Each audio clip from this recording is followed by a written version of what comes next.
माझे नाव सौ मंगल अर्जुन खाडे. मी गृहिणी आहे.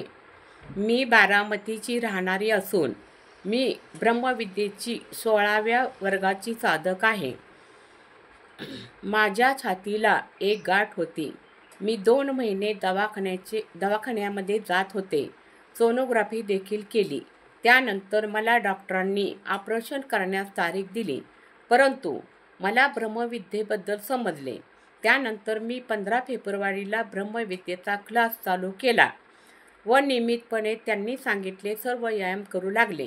त्यानंतर काही दिवसांनी माझ्या गाठीत फरक पडला. माझी गाठ बारीक झाली व मला चिकनगुन्या झाला होता.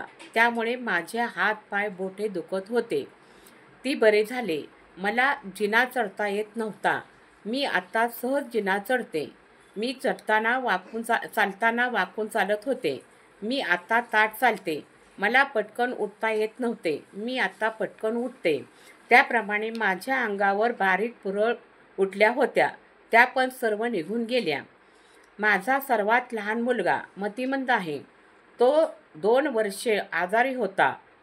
तो सतत गादी टाकून झोपून असायचा.